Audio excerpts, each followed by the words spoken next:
Good afternoon, ladies and gentlemen. Welcome back to day 2 of the Rochester Security Summit. Just a quick note, please silence your phones if you haven't done so already.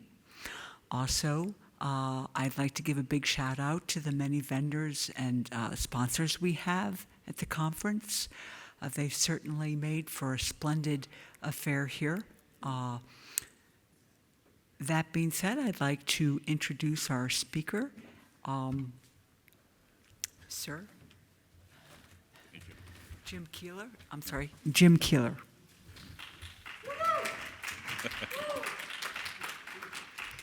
Thank you. So it's the last hour of the day. I appreciate you guys stepping in for my presentation. So today we're going to be talking about armor plating your product. So just to give some context, I work for a small cybersecurity startup, and I run the product security program. And so I wanted to share a lot of the strategies and things that I've been using in building out this program. And so I'll give you a little bit more context in a minute, but here's the table of contents. So first, a little bit about me, and then we'll make sure we're all talking about the same thing. We have a brief overview of product security. Then we'll talk about building a program, automation, what to do to help build your security culture, and then we'll wrap it up. Now there are a zillion slides, so we'll see how far we get, but I'll try to do my best to move quickly. All right, so a little bit about me. So I was a software engineer for a long time, and then I got into security. So as we go through these slides, you're going to see a lot of bias towards development and towards offensive security, because those are my specific skill sets. So I did software engineering for 13 years, and then I did penetration testing for 2. I was a red teamer, and now for the past 2 years, I've been a principal security analyst. All right, so let's start with what is product security, so that we're all talking about the same thing. So you can break it down into 3 specific areas. There's risk management, where you're looking for risks and vulnerabilities in a product, and you're making recommendations on how to fix them. There's secure development, so you're working with the engineering teams to help add activities and stuff into the software development lifecycle to help produce a more secure product. And then there's monitoring. So after it's rolled out, it's watching, it's listening to the threat intel on new vulnerabilities and attack techniques that you can try and adopt and roll back into the SDLC to help secure your product. All right, so let's talk about some of the activities that you do during risk management. So there's vulnerability assessments, penetration testing, third-party assessments, red teaming. So for your vulnerability assessments, we're talking about like scanners. For secure development, some of the activities are, no, I'm sorry, this is the software development lifecycle. So if you were in the previous presentation in this room, he did a great job of showing the entire DevSecOps software development lifecycle. So you start with the planning stage, where it's imagining what product the market needs and you're going to build. Then you do your analysis and you define some specific requirements. Then you build the design, maybe build a prototype. Then you implement it, you build the thing, and it's testing and integration. So you have your QA team kick the tires, and then you have maintenance. So you got to monitor, support, and fix any bugs that come up. And then there's monitoring. So this includes things like the web application firewall, watching threat intelligence feeds, doing build pipeline scans, and purple teaming, where you're attacking the system and checking your defenses and your monitoring team. All right, so why is product security important? Well, it helps protect user data, prevents financial loss, it guards your brand's reputation, it helps you with compliance, it's operational integrity, making sure your products are operating reliably, and it's defending against emerging threats, so staying ahead of stuff that's coming out of the threat intel feeds. And then quickly, the stakeholders, so who's involved. There's engineering, they're going to be building and owning the product. There's the product team that's going to be doing the market research and feeding that information to engineering to build it. And then there's going to be security who's advising everyone of the risks during this whole process. All right, so let's talk about building a program. So let's start with risk management. So you're going to want to start by doing an initial risk assessment and find out where the bodies are buried, right? So you use scanners. There's lots of free and open source vulnerability scanners to get started with. You'll want to reference benchmarks and hardening guides for your infrastructure. You'll want to do internal penetration tests if you have the skills and staff to do so. And you'll want to do external penetration tests, hiring third parties to go and do the pen test as well. So a couple of the scanners that I've used in the past, Greenbone, which is Greenbone free, which used to be OpenVAS. Nuclei is one of the newer ones that I like. There's a link at the bottom here for OWASP has a great list of vulnerability scanning tools. Oh, by the way, because I'm moving quickly, and there's lots of information on some of these slides, at the end there's a QR code which will link you directly to the Google Slides. So I will throw that up at the end. So if you're snapping pictures or whatever, do whatever you need to do, but I'll have the QR code at the end. And specifically on this slide, I have links to Greenbone Community Edition, Nuclei, and that link down at the bottom. It's just in the speaker notes, so you can't see it until you get to the slides. All right, so the Center for Internet Security has a fantastic repository of benchmark guides, and it's just a giant collection of PDFs. You can see from the animated GIF here, they cover lots of different platforms where they've made recommendations about hardening and benchmarks. There's also external tools. One of the ones I've used is KubeBench, so Kubernetes benchmarking tool that's free as well. All right, so penetration testing.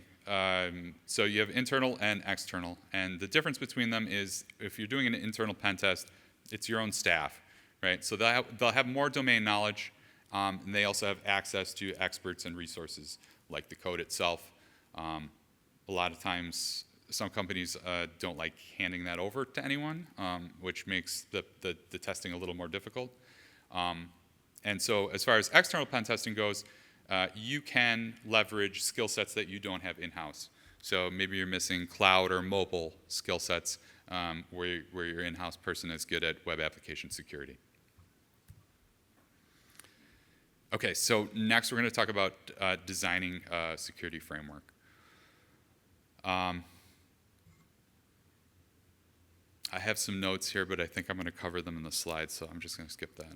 All right, so I like to start with a service level agreement. So this is an agreement that you try and get engineering to commit to. Now, I have an example up here, but what you should really do is work with them. Find out how long their sprints are, how quickly could they address and release different severity issues, and then modify the times to allow them, based on their level of maturity, to address the things that you find during your vulnerability scans and your penetration tests and the like. I also like to have an accepted risk register. So this is essentially just a spreadsheet, and its entire purpose is to document the decision to ignore risk. So a lot of times you'll be working with engineering and they can't get to it, or they can't get to it fast enough. You don't want to forget about it, so write it down and have stakeholders or executives sign off on it. Depending on the level of trust within the organization, you may have to have like a management level say, yep, I'm putting my name on this, we're not going to address this, if anything happens, it's our responsibility. So you're doing your job as a trusted advisor, you're showing them the risk, and you're allowing them to accept it so that they can move the business forward and continue to make money. You should review this regularly and refresh the sign-off. So it depends on your organization. You can do it quarterly, you can do it monthly, you can do it annually, whatever makes sense for your organization. All right, so for all the vulnerability assessments that you're doing with pen testing and scanning, you have to funnel that output somewhere so that it gets addressed. So the obvious option, and probably the most likely, is funneling it into a ticketing or vulnerability management system. Here, you'll also want to use the existing workflow of your stakeholders. So my organization, they use Jira, so I create Jira tickets, and I tag them correctly. I've worked with the engineering department to find out, like, how do I put a ticket into your backlog so that it gets addressed? What do I need to do to label it correctly? Do I need to notify you that it's there, or do you have processes that go through your backlog regularly and pick up those tickets? You want to make sure that you're not just dumping it into the void, right? You want someone to pick it up and address it, and hopefully they've committed to your SLA as well, and they will be able to reasonably address it within the time frame that you've agreed upon together. So I like to have a consistent ticket format from all the different sources. So we have the vulnerability scanner, we have internal pen tests, we have external pen tests. All of this stuff comes in, and I vet it before I put it into the ticketing system so that it has a consistent format. So these are the sections that I use within the ticket. So the two most important things to notice here are the top of the ticket, which is the severity and the business impact. So typically, your product stakeholders are going to be the ones that are organizing the backlog. They're going to be telling engineering what they want them to work on next. So if you put the severity and the business impact up there at the top, it makes it much easier for them to find the information that they need to make a decision. So the severity shows them how bad it is, and the business impact tells them what's going to happen if they don't address it. Then the rest of it is aimed at the engineer that's going to pick it up. So there's a technical description, there's a proof of concept so that they have reproducible steps. It tells them which systems are affected, and then a recommended solution. So this is the second most important thing here. It's a recommended solution. You're not telling engineering what to do. They are the owners of the product. So you can tell them, this is pretty bad, these are the things that I would do, but they're going to know best how it fits into the rest of the ecosystem of the product. And then finally, references and CVSS score. So references, I like to put links to commits that they've done in the past that maybe fix the same issue. I like to put links to articles that explain how to address those types of vulnerabilities. Will link to OWASP articles and cheat sheets to give them as much information as they need if they're curious enough to fix it the way that I've recommended. And then finally, the CVSS score, and I show a link directly to the score so that they can go there and see how I've broken it down across the different categories that make up a score. All right, so external penetration tests. So for external pen tests, you want to coordinate with the external vendor. And you want to take all of their findings and the report or whatever and filter it into that same pipeline into engineering's backlog. So what I typically end up doing is I'll take the report and I will write up individual tickets and I will make them look exactly the way that engineering will expect with all of the extra information, even if the external pen testers did not provide recommendations or references or supporting information. You also want to advocate for engineering. So if it seems ridiculous that they're reporting things in your environment that don't matter, like on internal systems, maybe there's an internal system that supports TLS 1.1 and they flagged it and put it in the report, I'll go back and say, this is an internal system. We are using TLS, but the fact that it's 1.1 is not super important since it's not exposed to the internet. So you want to advocate for your engineering team, help them defend why things are the way they are. And then support. So I will explain and demonstrate findings to engineering and offer solutions that maybe that external pen test vendor wasn't aware of, because I also have the internal knowledge that engineering does. Another benefit of doing external pen tests is it's an unbiased report that you can show a summary letter to your customers. So they're not depending upon your word saying, yes, we're doing everything we can. All right, so internal penetration test sources. So the way that I've defined internal penetration tests within my organization is they're scoped. So basically, engineering can come and say, we're developing a new enhancement, a new feature, or we're modifying one of the existing security controls, and I will create a pen test ticket, and I will look at that specific control or feature that they're working on.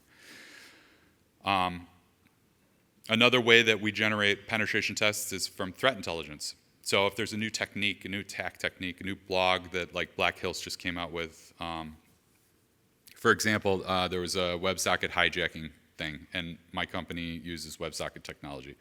So I took that and I created a pen test ticket, and I looked at that specific attack technique to see if it would work against our products. Customers also, they put in support tickets.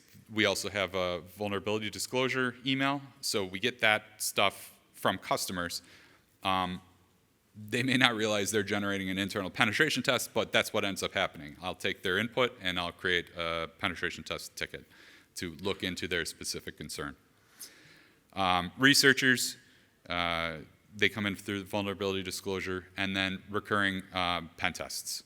So we always want to make sure that we're continuously testing our internal stuff, and so I've created a schedule for that so that we're constantly testing our products internally.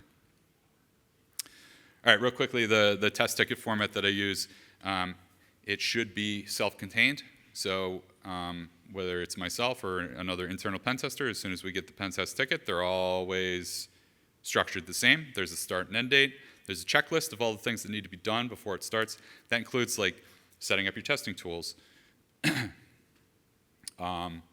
making sure that you have all the documentation you need, making sure the stakeholders are informed that you're going to be testing some of their systems. It's all the stuff that has to be done before you can begin testing. It also lists the assets, so basically like what are you allowed to test, which systems.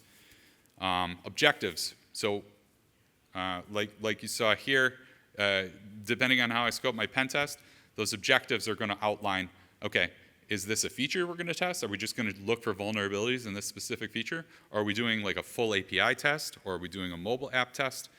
The objectives are going to set that specific scope on what the pen test is going to be. Constraints, what aren't you allowed to do? Maybe they're worried you're going to knock over the database or something, so you shouldn't be testing the database portion of an API. That's what this constraint section is for. And then documentation, I put all of the architecture diagrams, product diagrams, all of that stuff. So it's all contained in one spot. Pen testers just to pick it up and go with it. Okay, so pen test playbook. So this is also important to define a playbook so that your tests are consistent and standardized.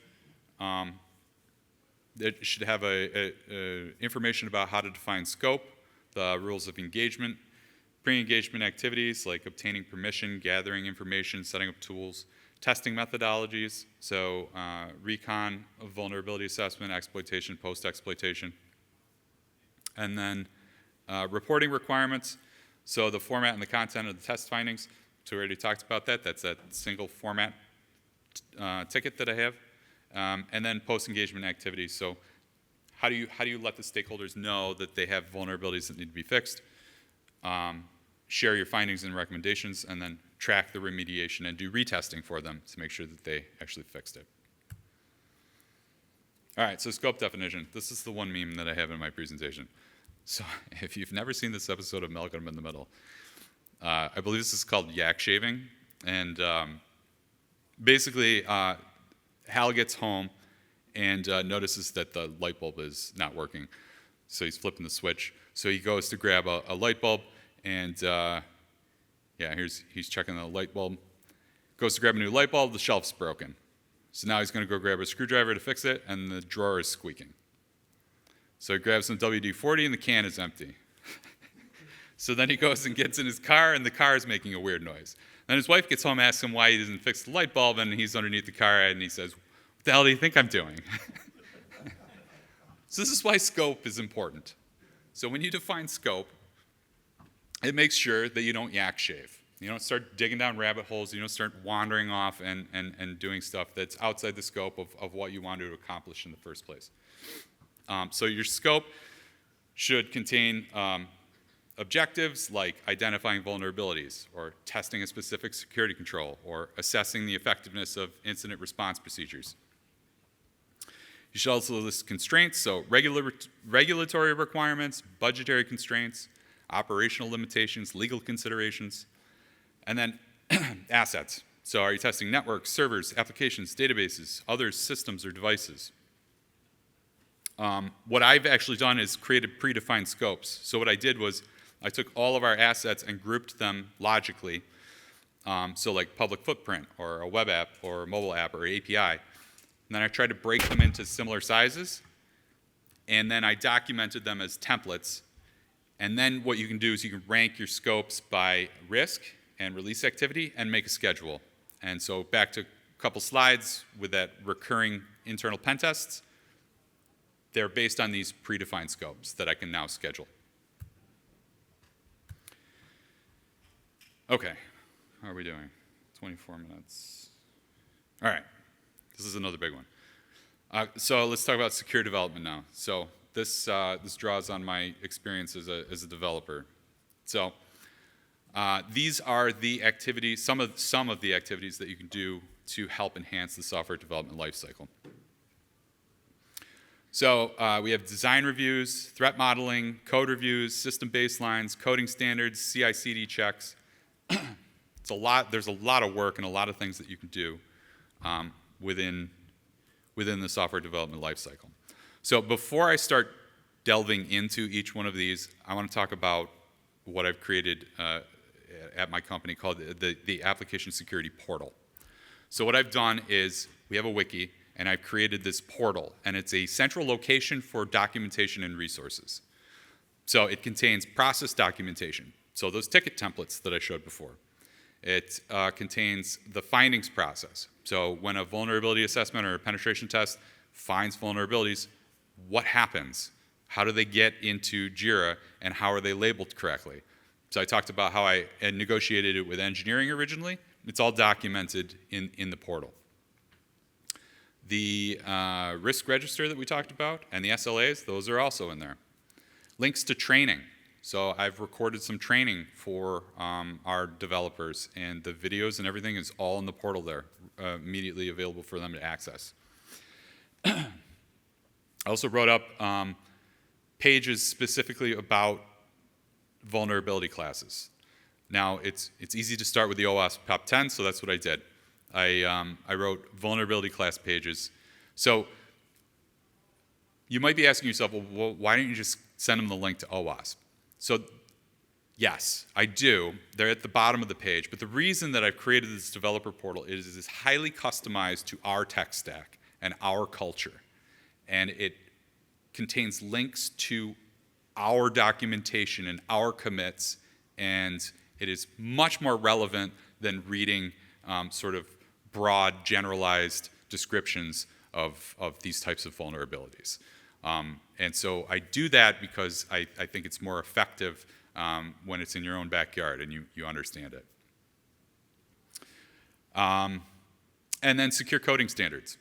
So I've also developed secure coding standards, and I think I have a slide on that coming up, but they all get published in the portal. So it's a one-stop shop for developers that need to implement or fix any security controls. Okay, so let's start with design reviews.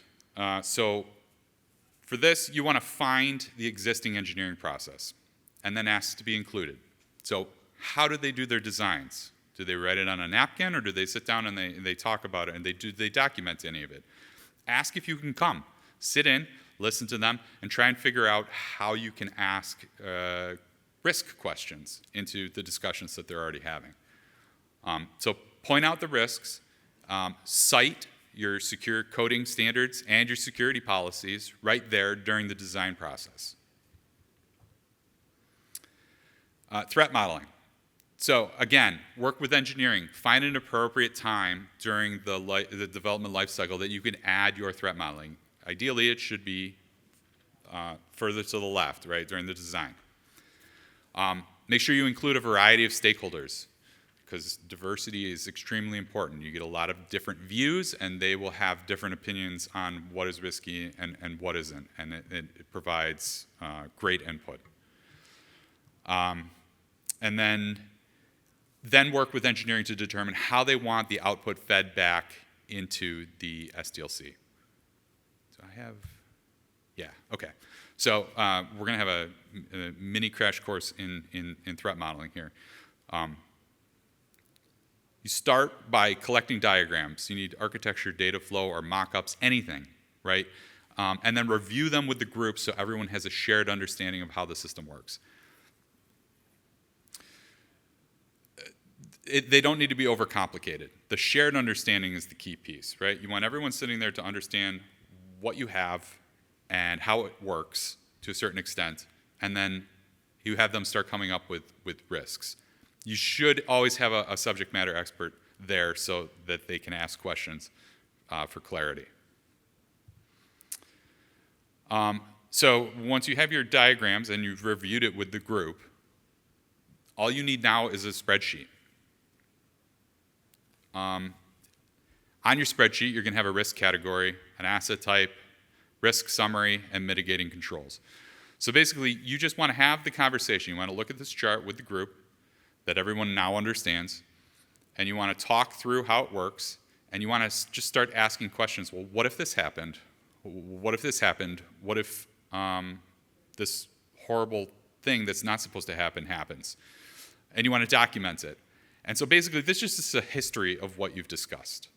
And you may have mitigating controls already in place. You just want to write that down. It's like,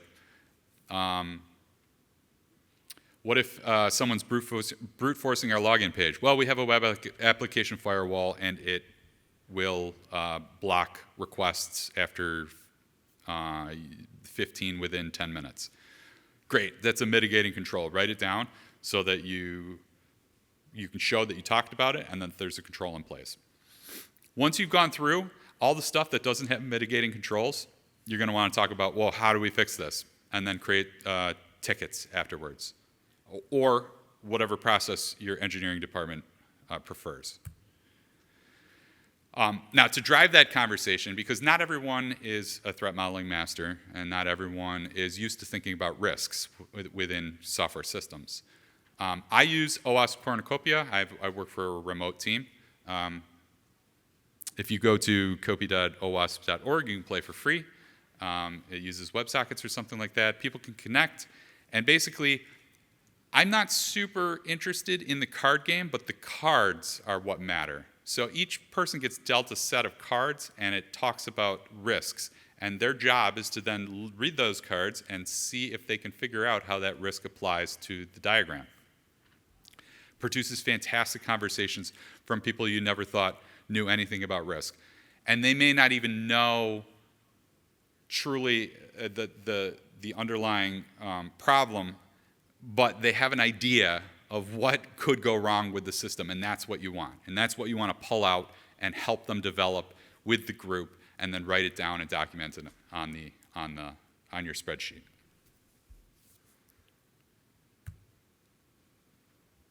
Okay. System baselines.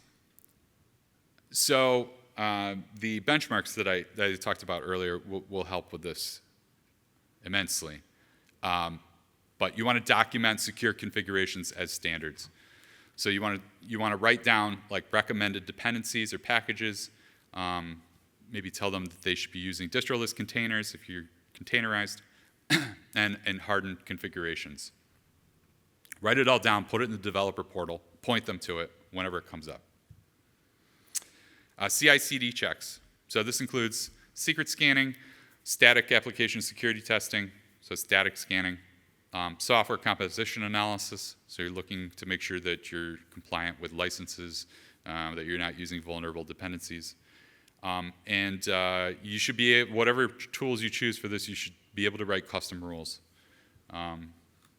Just a couple off the top of my head, is, like ESLint, you should be able to write your own rules, and semgrep is another security tool. Coding standards. So you want to create a set of rules and recommendations for developers to follow when producing their code. And I like to distinguish between rules and recommendations. So rules must be followed, and recommendations are heavily encouraged but not required. And mine, I set up into categories, and I give them each IDs so that they're easy to reference. So, for example, EHL01 is error handling and logging rule number 1. So I'll show you what the coding standard format looks like. So this is the template that I use for my coding standards. So say you're a developer and security has told you you need to remove the X powered by header. And we have a secure coding standard for that. It says whenever you're rolling out a new web application, do not use this header. There's a coding standard written up for this, and it's broken into these pieces. So up at the top, we have a summary, and the summary's job is to give a quick summary of the rule so that the reader can get a basic understanding without digging into the details. The description lists the details and how to fix it. Oh, sorry, the next section, I broke that out. It used to just be the description. Now that I've created another section, how to fix violations. So if it's been spotted in the code, this is the section the developer is going to go to on how to fix the violation. And then there's a section on when to seek an exclusion. So sometimes the rules don't apply in all cases. The most prevalent one I can think of is test environments. Sometimes you don't want to put that security control in a test environment because it makes testing impossible. And I think that's one of the most common things that shows up in this when to seek an exclusion section. Related rules, so I put links to some of the other rules that are similar or cover some of the same topics. And then additional resources, this is where I put the links to the OWASP documentation and any other articles and things like Portswigger has a lot of fantastic content. I use ChatGPT to write these for me. It does a great job of generating code samples as well. So I don't have to write it out. I also, once one of these comes up and it's been fixed by the engineering team, I like to go back into the coding standard and add links to those specific commits that they made. So now there's evidence of someone actually having done the work and fixing this specific issue, and that's how they did it.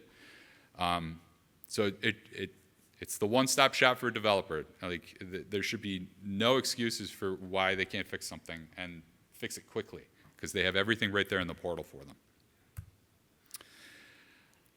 So where do you get your rules from? This is where I get mine from. So the OWASP ASVS, the Application Security Verification Standard, has a ton of awesome security controls that you should implement in your web applications. So I take these and I turn them into rules. You don't have to do them all at once. I chose specific areas that were related to initiatives that engineering was already working on. I also chose things that they were already doing correctly. And I wrote up rules, and I sat down with the engineering managers, and I said, will you commit to enforcing these on all new code going forward? And we went through each one by one, and some of them, they're like, we're not ready to do this. And I said, fine, I'm going to make it a recommendation. So if you have new code that's coming out, please consider implementing this. But I understand there's a hardship here, and there's several other steps we need to get to before we can start doing this type of work. So we're going to make a recommendation for now, and then in the future we'll revise it again. All right, code reviews. So this doesn't scale well for small security teams. And in that specific case, it's an excellent opportunity for a security champions program. So you want to train your champions on vulnerability classes, starting with the OWASP Top 10, and then have them start helping enforce the coding standards and reviewing for vulnerabilities and specifically of the classes that you've trained them on. So to help with this, I've created a checklist, and it is in the notes. So if you want to see what my checklist looks like, when I get that QR code at the end. But it's a checklist for data validation, authorization. So when a developer gets their code review and they're reading through the code, they've actually, at my company, they've made it a requirement that they have to review this checklist for every code review that they do. I don't know how well they're adhering to it, but at least it's part of the process. Their checklist is data validation. And so I have a couple of questions, and then I have a link to the OWASP documentation on data validation. So it says, has incoming data been checked for size, type, and format constraints? Has incoming data been escaped, encoded, parameterized, or sanitized? Just quick reminders of the things that they should be looking out for while they're reviewing this code. And so my checklist includes essentially the OWASP top 10. So authorization, error handling, logging, authentication, session management, cryptography, and security configuration.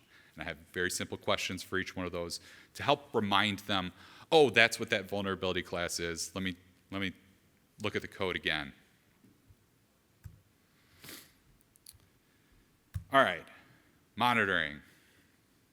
All right, so this section is pretty skinny because I don't have much background on blue team stuff. All right, so I recently read this book, Practical Vulnerability Management. The whole second half of the book is dedicated to automating your vulnerability assessments. So he talks about putting a scanner on a regular cadence and taking the output, transforming it, putting it into a database, and producing reports.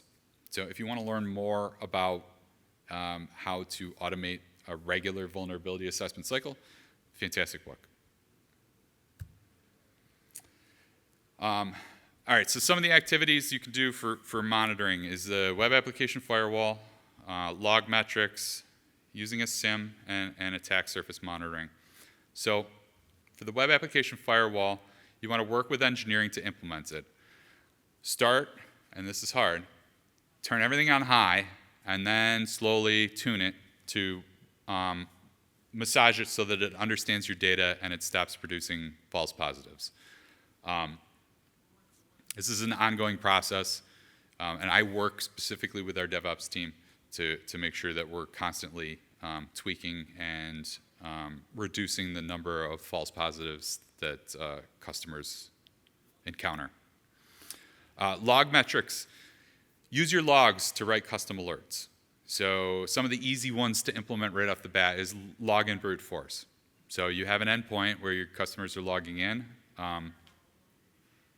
Put a rule in place that checks if someone is receiving a 401 or a 403 after their login 10 times in a minute, ban them, cut their IP. Credential stuffing.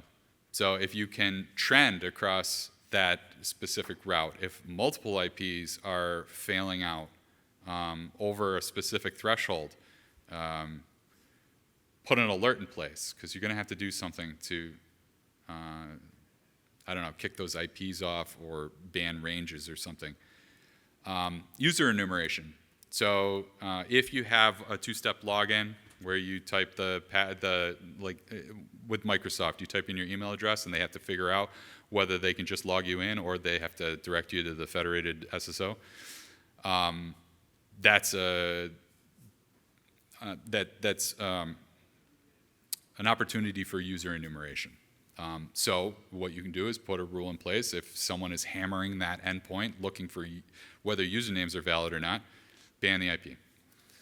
Upload abuse. So if you allow your customers to upload logos or files or PDFs or any of that stuff, check for abnormal file sizes or lots of uploaded files, and alert on it so that you know what's happening within your platform. SIM is pretty obvious, especially if you went to a bunch of the presentations here. If you can get a SIM running, even if you outsource it, It's very helpful for checking for security-related events and alerting and notifying on those as well. Attack surface monitoring. So this is another one that I have been looking at. This could be an entire talk by itself, but just to give you an idea of what I've been building, I used to work on an offensive security team, and there was a VDP program, a vulnerability disclosure program, and we used to get beg bounties, right? These assholes that send junk reports in. And some of them are legitimate, but they're stupid, and it kind of makes me angry that they get paid for something so elementary. So what I have been building is an attack surface monitoring platform. And it was half a desire to prevent us from having to pay these people, and half a desire to learn the platform that my company is building on, which is GCP. And so what I did was I essentially containerized tools and Python scripts that get run in a cloud run job. They collect the data and feed it into an Elasticsearch, which I can then use to report and provide information about my company's attack surface. So it does things like subdomain scanning. So it looks for new subdomains that have been created. And it looks for old, stale subdomains. So I don't want subdomain takeover reports coming in. So I have this thing that's regularly scanning. Web discovery. So I do web discovery scans just to make sure that no one in DevOps has accidentally turned file listing on one of our web servers. Subdomain takeover, I already mentioned. DNS twists. So you monitor twisted versions of your domains. Because if someone's going to try and phish your employees, they're going to subtly change it so that it looks like it's coming from you. If you're monitoring new registrations of DNS names that look like yours, you can immediately add them to a block list, and those phishers will never get their emails into your employees' inboxes.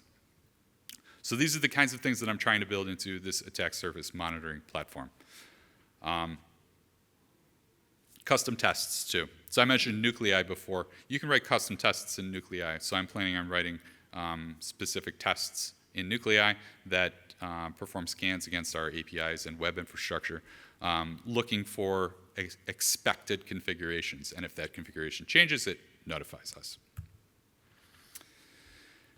All right, scanning. So continuous vulnerability scanning, we talked about that. If you want to set up an automated thing by yourself, that No Starch book is fantastic. Static application security testing. So you want to turn on rules that correlate with your secure coding standards. You want to expand your standards and your SAS tests, and you want to write custom tests that reinforce those standards that you've built and published in the developer portal. Dynamic application security testing.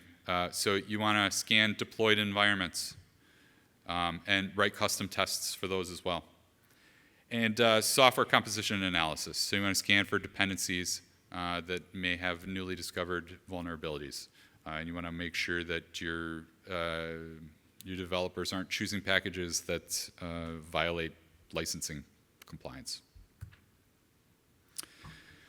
Okay, so hopefully you're getting this underlying theme that it's extremely important to work with your engineering department and foster a security culture.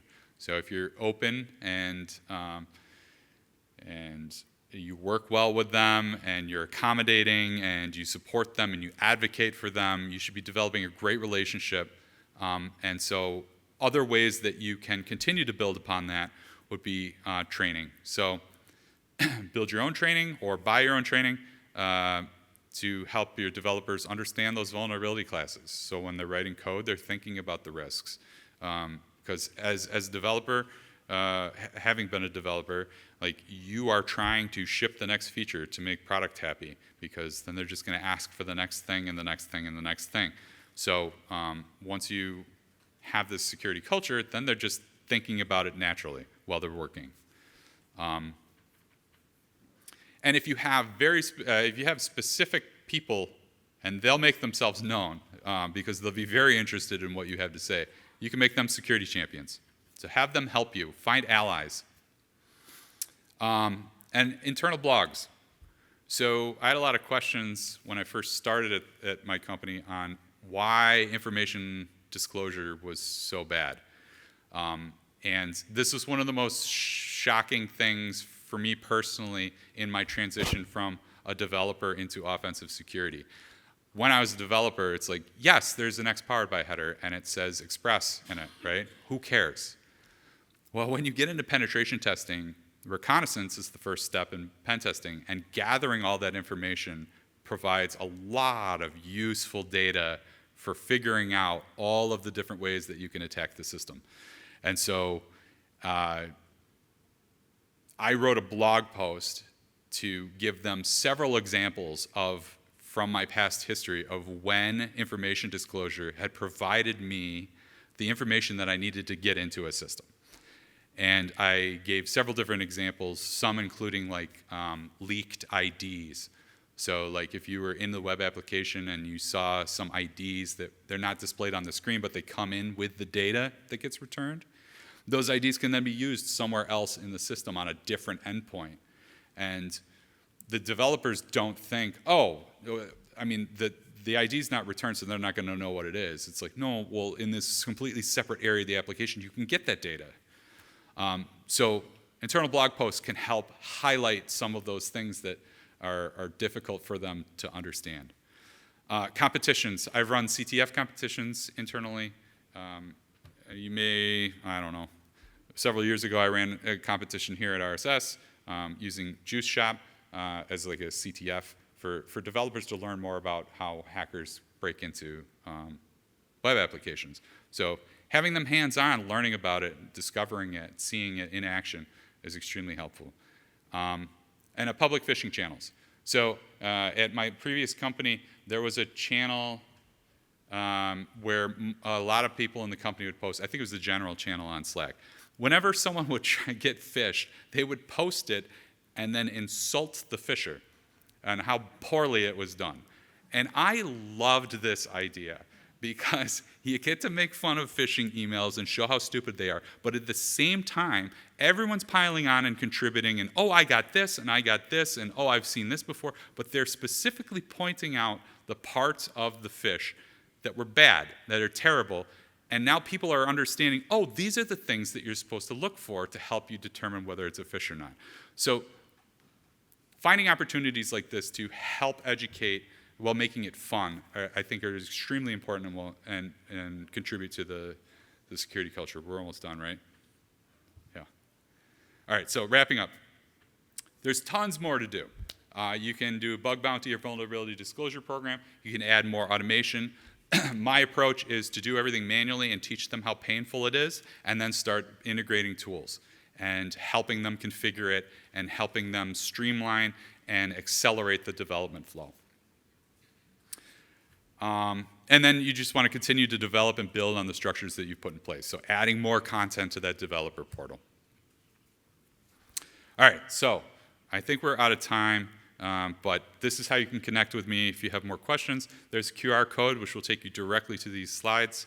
And you can find me on LinkedIn and Twitter. I don't know who else said it, but I also will not call it X. It's always Twitter. And yeah, that's it. Thank you. Are there any questions? Yeah, Ralph. So the monitoring tools, especially the DNS ones, I'm interested in. Is that something you can share, or is that proprietary? Well, so right now it's proprietary, but I was going to ask my boss. I haven't had much time to work on it because I've been so busy decorating the SDLC with activities and stuff, but I definitely want to do it. The only thing I'm worried about, though, is it's very specific to GCP because I wanted to learn GCP. So if you're in any of the other clouds, it's probably not going to be super useful. So I think I've cut my audience down to 1/3, you know what I mean? But yes, it is something that I've thought about doing. So maybe next year I'll come back and talk about attack surface monitoring. Yeah. Anyone else? Yeah. So I know you talked about velocity a little bit on one slide. Yeah. Are you familiar with the minimum viable secure product? No. Tell me a little bit more about it. I'm not too familiar with it either, but it sounds like it's similar to velocity, or maybe differences or anything about it. So Okay. a follow-up question that would be within an organization, if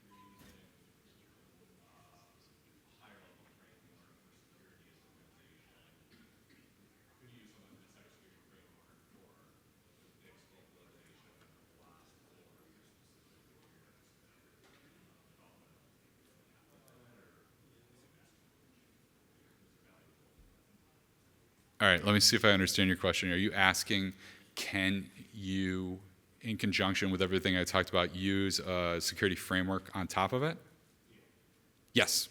So a lot of what I've talked about has also been influenced by BSIM, which is the business something maturity model.